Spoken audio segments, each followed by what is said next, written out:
Good morning, students. We are on chapter number 6 of account part 2, conventions, assumption, concepts and principles of accounting. Today in this lecture, we are going to talk about cost concept. It's very simple to understand this concept actually. According to the cost concept, transactions will be recorded in the books of account at their monetary cost of acquisition. In other words, if there is a cost, the transaction will be recorded at cost at which the transaction has taken place and not at any more or less value than that. It also implies that if there is no cost, the transaction will not be recorded in the books of account. Thus, transactions are recorded based on the amounts actually involved.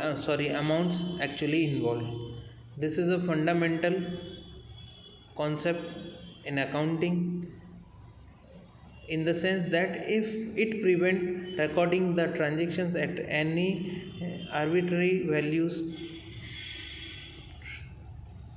This concept is mainly applied in the transactions of acquisition of assets wherein the amount to be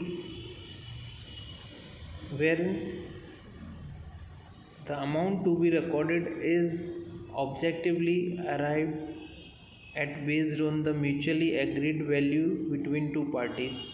However, sometimes accounting has necessarily to be based on estimate. For example, depreciation to be calculated on asset is usually based on the estimates as prices of life of any asset. Precise life of any asset cannot be known. So where there is no option of estimation, then we go with the estimation. Otherwise, all transactions are recorded at cost price. Let us take few examples. If a piece of land is purchased by Aditi from Anil for rupees 5 lakh, this transaction will be recorded in the books of account rupees 5 lakh only, being the monetary cost thereof.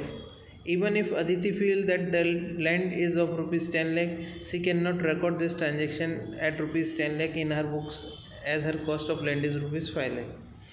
At the same time, even if Anil feels that this piece of land is worth rupees 3 lakh, he cannot record this transaction at rupees 3 lakh in his books when he has actually sold it for rupees 5 lakh. Okay, so if that piece of land is sold for rupees 5 lakh, it will be recorded by rupees 5 lakh in the books of both the parties, purchaser and seller. Purchaser may be thinking that its value is more than 5 lakh or less than that, then also they will record at 5 lakh. Seller is thinking that its value is 3 lakh, still he will have to record it at rupees 5 lakh because he has received rupees 5 lakh against that. Second, no accounting entry is made for free sample received as there is no cost.